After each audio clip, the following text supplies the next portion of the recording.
എനിക്ക് നീതി വേണം സാറേ, എനിക്ക് നീതി കിട്ടണം. ഇനി ഈ അഡ്വക്കറ്റ് ഒരുപാട് പാവപ്പെട്ട അമ്മമാരും അച്ഛന്മാരും അവിടെ വന്നിന്ന് കണ്ണീരൊഴിച്ചിട്ട് ഇറങ്ങിപ്പോണം ഞാൻ കണ്ടിട്ടുണ്ട്. ഇനി എന്നെ പോലെ ഓരോ അമ്മമാർക്ക് കരയേണ്ട വരരുത്. ഞങ്ങളെ പോലെ ഉള്ളവർക്ക് നീതി വേണം. സംസാരമൊക്കെ ഓവറായിരുന്നു, പുറത്ത് പറയാൻ പറ്റൂലായിരുന്നു. ഞാൻ പിന്നെ കരഞ്ഞും കൊണ്ട് ഇനി പോകാന്ന് സാറേ, എന്നെ സഹായിക്കാൻ ആരുമില്ല. ഞാൻ വേണമെങ്കിൽ 10 ലക്ഷം കൊടുക്കാൻ എൻ്റെ മാനം തിരിച്ചു തരാൻ പറ്റുമോ എന്ന് അവരടുത്ത് ചോദിച്ചു. പക്ഷെ ചെവി കേൾക്കാത്തവന് എങ്ങനെ സാറേ വണ്ടി എടുത്ത് ലൈവായിട്ട് ഓട്ടിക്കാൻ ഉള്ള അനുവാദം കൊടുക്കുന്നത്? ഈ എന്ത് ആർക്ക് വേണ്ടിയാണ്? ആരെ രക്ഷപ്പെടുത്താൻ? ഈ പ്രതിയെ രക്ഷപ്പെടുത്താനാണോ?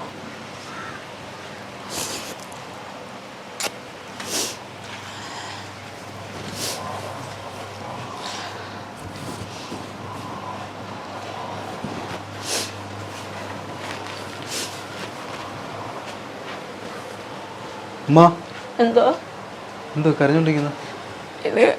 ഇതെന്റെ മോൻ്റെ മരണപ്പെട്ടു പോയ എൻ്റെ മോൻ്റെ ബൈക്കാണ് സാറേ. 3 വർഷമാവാൻ പോകുന്ന ആക്സിഡന്റിൽ മരിച്ചിട്ട്. ഈ ജനുവരി 14-ാം തീയതി ആകുമ്പോൾ 3 വർഷമാവാൻ പോകുന്നു. ഈ ബൈക്ക് ഞാൻ ഇവിടെ വാടകയ്ക്ക് താമസിക്കുകയാണ്. എന്നെ കൊണ്ട് ഒരു ഗത്യന്തരവും ഇല്ല. എൻ്റെ കുഞ്ഞ് ആക്സിഡന്റിൽ മരിച്ച് ഞാൻ ഒരു 3-4 മാസം കഴിഞ്ഞപ്പം അതുവരെ എനിക്ക് സംബന്ധമില്ല. മാനസികമായിട്ടുള്ള ഒരു വിഭ്രാന്തിയായിരുന്നു. എൻ്റെ കുഞ്ഞ് നഷ്ടപ്പെട്ട വേദനയിൽ എല്ലാവരും കൂടി പറഞ്ഞെടുത്ത് ഈ കേസ് ഒരു അഡ്വക്കേറ്റിന് എനിക്ക് വേണ്ടത്തൊക്കെ പോത്തങ്കോട്ട് ഹമൃദീൻ സാറെന്ന് പറയുന്നവരെ തിരക്കി. അതിൽ രാഗി മാഡം എന്ന് പറഞ്ഞൊരു മാഡം എനിക്ക് ഫാമിലി അഡ്വക്കേറ്റാണ്. അവരന്വേഷിച്ച് പോയപ്പോൾ അവരാദ്യം താമസിച്ചിരുന്നിടത്തുനിന്ന് മാറി അത്താണി റോഡെന്ന് പറയും, അവിടെ നിന്ന് മാറി വേറെയാണെന്ന് പറഞ്ഞ്. അപ്പോൾ വേറെ ഒരാൾ കേട്ടോണ്ട് നിൽക്കായിരുന്നു. എനിക്കറിയാം രാഗി മാഡത്തിനെ ഞാൻ കൊണ്ട് കാണിച്ചു തരാമെന്നും പറഞ്ഞ് വിളിച്ചുകൊണ്ടൊന്ന് ഒരു സജി എന്ന് പറഞ്ഞ ഒരു അഡ്വക്കേറ്റിൻ്റെ അടുത്ത് എന്നെ കൊണ്ടുപോകുന്നു. ഒരു പരിചയവുമില്ല. അപ്പോൾ പറയുന്നു ഞാൻ രാഗി മാഡത്തിനെ ചോദിച്ചപ്പോൾ, മാഡം എറണാകുളത്ത് കേസിന് പോയിരിക്കുന്നു ഞാൻ മാഡത്തിൻ്റെ ആൾ തന്നെയാണ്, എനിക്ക് കേസ് തരുമെന്ന് പറഞ്ഞ് എൻ്റെ മോൻ്റെ ഞാൻ കൊടുക്കാൻ മടിച്ചു, പരിചയമില്ലാത്തോണ്ട്.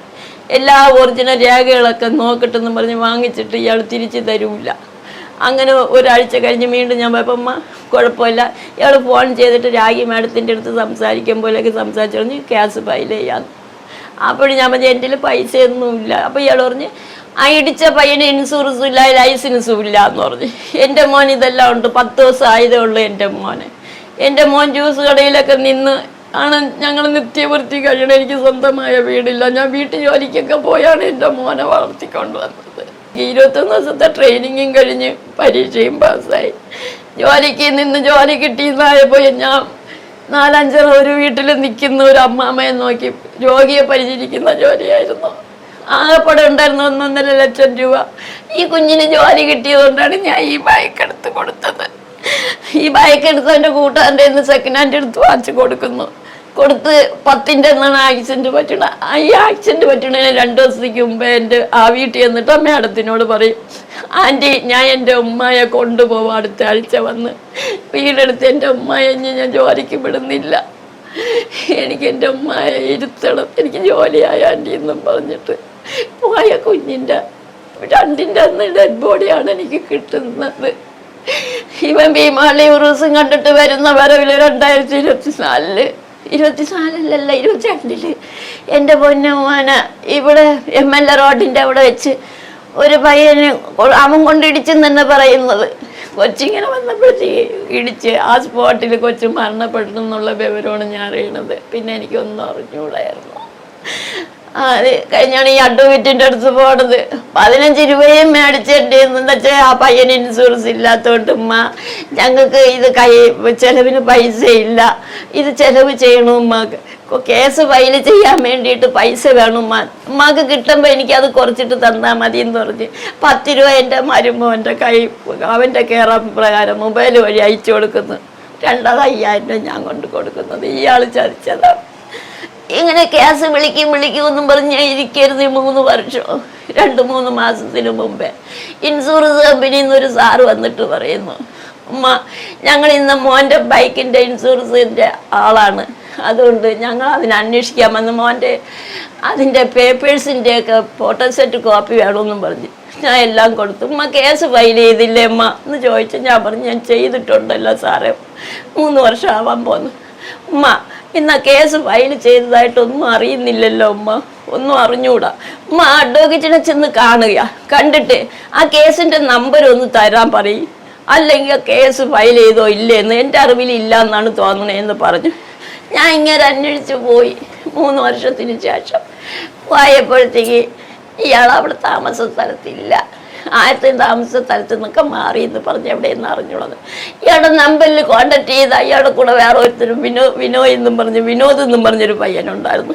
2 പേരെയും വിളിച്ചിട്ട് ഫോൺ എടുക്കൂല.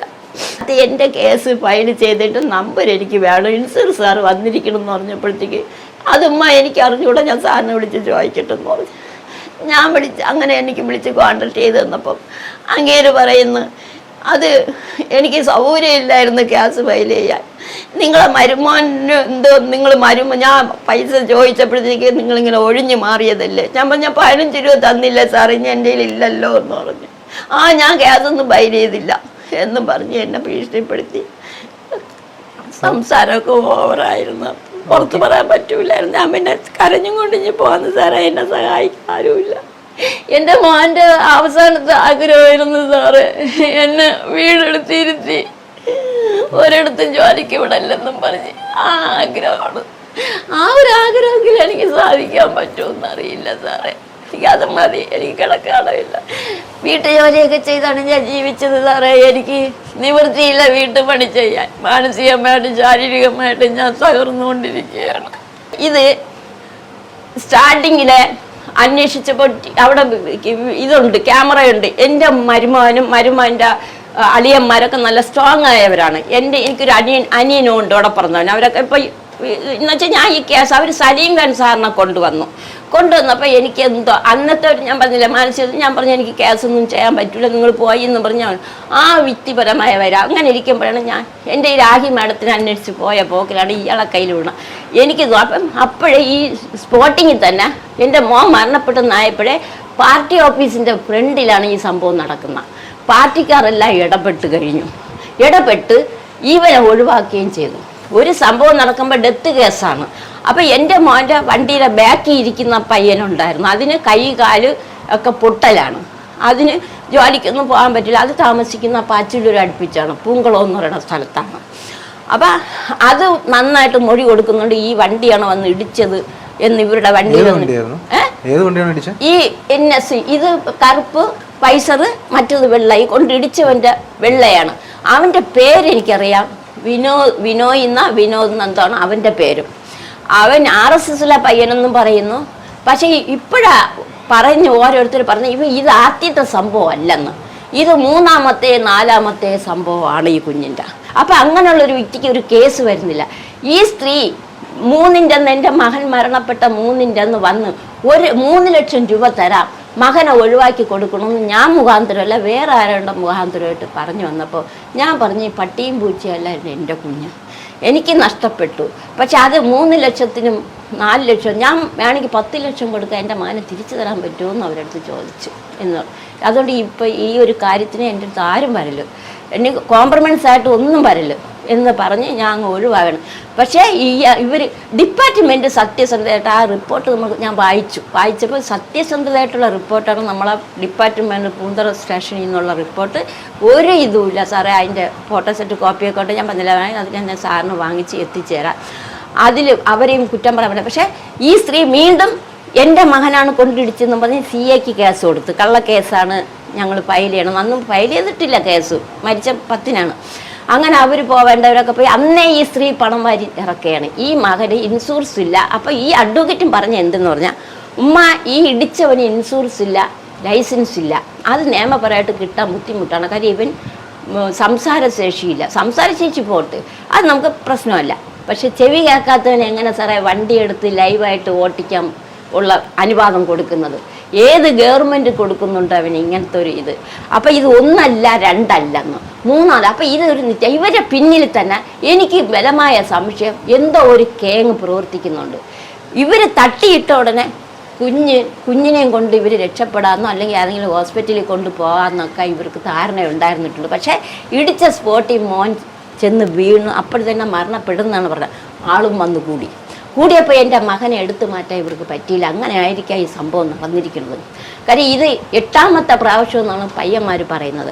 പിന്നെ അതിന് മുമ്പായിട്ട് ഈ മരണപ്പെടുന്നതിന് മുമ്പേ 2 ദിവസങ്ങൾക്ക് മുമ്പേ ഇവൻ ജോലിക്ക് പോകാൻ നിൽക്കുന്ന സമയത്ത് മരുതൻകുഴിയിൽ എവിടെ വെച്ച് വീണ്ടും ഒരു ആക്സിഡൻറ്റ് പറ്റി ഈ ചിന്നി വിരൽ പിള്ളയ്ക്ക് 3 സ്റ്റിച്ചാണ് സാറേ. ഒരു സ്വാഭാവികമായിട്ട് ഒരു ആക്സിഡൻറ്റ് പറ്റുമ്പോൾ അത് ഒരിക്കലേ പറ്റുള്ളൂ സാറേ, ആണല്ലോ. ഇത് ഒന്നിലധികം പറ്റിയിരിക്കില്ല. അപ്പം ഞാൻ ഒരു മാതാവാണ്, കുറച്ചൊക്കെ അറിവൊക്കെ എനിക്കറിയാം. ഞാനും പത്രങ്ങൾ വായിക്കുന്നുണ്ട്, TV കാണുന്നുണ്ട്, ന്യൂസുകൾ കാണുന്നുണ്ട്, ക്രൈം കാര്യങ്ങളൊക്കെ ഞാൻ മനസ്സിലാക്കുന്നുണ്ട്. അപ്പം ഇതെല്ലാം വെച്ച് നോക്കുമ്പോൾ ഈ സംഭവത്തിന് ഒരു മകൻ മരണപ്പെട്ട ഒരു യതീമായ ഒരു കുഞ്ഞാണ്, ഞങ്ങൾ ഒരു പാവപ്പെട്ടവളാണ്. അപ്പോൾ സമൂഹം എന്നോടാണ് നിൽക്കേണ്ടത്, പാർട്ടിക്കാരായാലും. എന്തുകൊണ്ട് ഇവനെ ഒഴിവാക്കി? കേസിലൊന്നും ഉൾപ്പെടുത്തിയിട്ടില്ല. അവനെ അറസ്റ്റ് ചെയ്യുകയോ, ഒരു കുഞ്ഞ് മരിച്ചതാണ്, 19 വയസ്സായില്ല. മോൻ ജനുവരി 14-ാം തീയതി മരണപ്പെടുന്നു, ഏപ്രിൽ 2-ാം തീയതി ആകുമ്പോൾ 19 വയസ്സാവുന്നേ ഉള്ളൂ. അപ്പോൾ ആ കുഞ്ഞിന് വേണ്ടി ഒരു നീതി തരേണ്ടതിന് പകരം ഈ പ്രതിയായ ഇവനെ സംരക്ഷിക്കുന്നു. ഈ നിമിഷം ഒരു അഡ്വക്കേറ്റും കൂടെ ചേർന്ന്. അപ്പോൾ എനിക്ക് തോന്നുന്നു ഇത് ഈ അഡ്വക്കേറ്റും പിന്നെ ഈ പാർട്ടി പ്രവർത്തകരോ ഈ പയ്യനും പയ്യൻ്റെ അമ്മയൊക്കെ ഈ കേങ്ങിൽപ്പെട്ടവരാണോ എന്നുള്ള ഒരു സംശയം എനിക്കുണ്ട്. അല്ലെങ്കിൽ ഒരു അഡ്വക്കേറ്റ് അങ്ങനെ ചെയ്യേണ്ട കാര്യമില്ലല്ലോ സാറേ. കാരണം എന്തായാലും അവർ ചെയ്യേണ്ട ഡ്യൂട്ടി എന്താണെന്ന് വെച്ചാൽ ക്രൈം കിട്ടുന്നോ കിട്ടുന്നില്ലേ അത് പിന്നെ ഉള്ളൊരു കാര്യമാണ്. എന്നെ പോലുള്ളൊരു വ്യക്തി നമ്മൾ ഒരു കേസ് ഇവരെ വിശ്വസിച്ച് നമ്മൾ ഫയലുകളും കൊണ്ടുവന്ന് ഏൽപ്പിച്ച് ഇല്ലാത്ത പൈസയും കൊടുത്ത് തീരുമ്പോൾ നമുക്ക് ഒരുപാട് പ്രതീക്ഷ. പക്ഷേ എൻ്റെ മകൻ, എനിക്ക് കോടി കിട്ടിയാൽ എൻ്റെ മകനോളാവൂല സാറേ. എങ്കിലും അവൻ്റെ ആഗ്രഹപ്രകാരം എൻ്റെ കുഞ്ഞിൻ്റെ അവസാനത്തെ ആഗ്രഹവും അവൻ്റെ അമ്മയെ വീട്ടിലിരുത്തണമല്ലോ. അപ്പോൾ ആ പൈസ വാങ്ങിച്ച് ഒരു ഒറ്റയെങ്കിലും എടുത്ത് 10 ദിവസമെങ്കിലും എനിക്കതിൽ താമസിച്ച് അവനെ സന്തോഷിപ്പിക്കുക എന്നുള്ള ഒരു ആഗ്രഹം സാറേ. അല്ലാതെ വലിയ മോഹങ്ങളോ അത്യാഗ്രഹമോ ഇല്ല സാറേ. എനിക്ക് എന്ത് കിട്ടിയാലും എൻ്റെ മോനെ, എനിക്ക് ഇന്നും എൻ്റെ മോൻ്റെ വേർപാട് സഹിക്കാൻ പറ്റുന്നില്ല. ഞാൻ ഇങ്ങനെയൊന്നും അല്ല ഇരുന്നത്, ഞാൻ നല്ല ആരോഗ്യവതിയായിരുന്നു. എന്നെൻ്റെ മകൻ നഷ്ടപ്പെട്ടു. എപ്പോഴും ഞാൻ ഇവിടെ കിടക്കുമ്പോൾ ഇത് അവൻ്റെ കട്ടിലാണ്, അവൻ്റെ വണ്ടിയാണ്. എനിക്ക് തോന്നി ഇങ്ങനെ താടിക്ക് കയ്യും കൊടുത്ത് ഇരുന്ന് എന്നോട് ചിരിക്കുന്നത് പോലെ എനിക്ക് എൻ്റെ മനസ്സിൽ തോന്നുന്നു. എൻ്റെ അമ്മ എന്നോട് പറയുന്നു, അമ്മ വിഷമിക്കില്ല, ഞാൻ അമ്മയുടെ കൂടെ ഉണ്ട്. അങ്ങനെ തന്നെയാണ്. ഞാൻ സങ്കടപ്പെടുമ്പോഴൊക്കെ എനിക്കൊരു ആശ്വാസം കിട്ടുന്നുണ്ട്, എന്നെ സമാധാനിക്കുന്നത് പോലെ. ഇനി ഞാൻ എന്ത് ചെയ്യണമെന്ന് എനിക്കറിയില്ല. അങ്ങേരിങ്ങനെയാണ് പറയുന്നത്. എന്തുകൊണ്ട് ഞാനും ചോദിക്കുന്ന ചോദ്യം, എന്തുകൊണ്ട് ഇയാൾ കേസ് ഫയൽ ചെയ്തില്ല? ഇയാൾ ആർക്ക് വേണ്ടിയാണ്? ആരെ രക്ഷപ്പെടുത്താൻ? ഈ പ്രതിയെ രക്ഷപ്പെടുത്താനാണോ? പക്ഷെ ഇപ്പോഴും ഞാൻ പോകില്ലായിരുന്നു. കാര്യം ഈ ഇൻഷുറൻസ് സാറ് വന്നപ്പോഴാണ് ഞാൻ ഈ വിവരം അന്വേഷിക്കാൻ പോയത്. അത് ഇപ്പോഴും ഞാൻ ചോദിക്കുന്ന എൻ്റെ മനസ്സാക്ഷിയോട് ഞാൻ ചോദിക്കുന്നു, ഇയാൾ എന്തുകൊണ്ടാണ് ഈ കേസ് ഫയൽ ചെയ്യാത്തത് സാറേ? 6 മാസത്തിനകത്ത് ചെയ്യണമെന്ന് അയാൾക്കറിയാം. അപ്പോൾ അത് ചെയ്തില്ലെങ്കിൽ ഇത് ഫയലായി പോകും. അപ്പം ഇയാൾ ആവശ്യപ്പെടുന്ന അമ്മ കോംപ്രമൈസ് ചെയ്ത് കൊടുക്കും. ഉമ്മക്ക് മോൻ നഷ്ടപ്പെട്ടു പോയല്ലോ, അതുകൊണ്ട് ആ അമ്മയുടെ കണ്ണീരിൽ ഉമ്മ ശാപം വാങ്ങിക്കരുത്. ഉമ്മ ഒരു കാര്യം ചെയ്യാം. അപ്പം പറഞ്ഞ ഇൻഷുറൻസ് കമ്പനിയിൽ നമുക്ക് പൈസ കിട്ടില്ല, ഇവന് ആസ്തി വേണമെന്ന്. പക്ഷെ ഇവന് ആസ്തി ഇല്ല എന്നും പറയുന്നു. ഇതൊന്നും എനിക്കറിയില്ല, ഇവനും ആസ്തിയില്ല. അപ്പം അങ്ങനെയുള്ളവൻ ജയിലിൽ പോയി കിടക്കണം. ഇതാണ് അയാൾ പറഞ്ഞ ഡിമാൻഡ് എൻ്റെ അടുത്ത്. ഞാൻ പറഞ്ഞു എനിക്ക് കോംപ്രമൈസിന് പറ്റില്ല. കോടതി എന്ത് തീരുമാനിക്കുന്നു, ഇൻഷുറൻസ് കമ്പനി എന്ത് തീരുമാനിക്കുന്നു, അതനുസരിച്ച് ഞാൻ പോവാം. അല്ലാതെ എൻ്റെ കുഞ്ഞിൻ്റെ ആത്മാവിനോട് എനിക്ക് ചതിക്കാൻ പറ്റൂല. എനിക്ക് നീതി വേണം. അവരെ മകൻ ജീവിച്ചിരിക്കുന്നുണ്ട്, പക്ഷെ എൻ്റെ മകൻ നഷ്ടപ്പെട്ടതാണ്. എനിക്ക് ആ നഷ്ടം അവർക്ക് നേടിത്തരാൻ പറ്റുമോ? അവനെ ശിക്ഷിക്കണമെന്നോ ജയിലിടണമെന്നോ എനിക്കൊരു താല്പര്യമില്ല.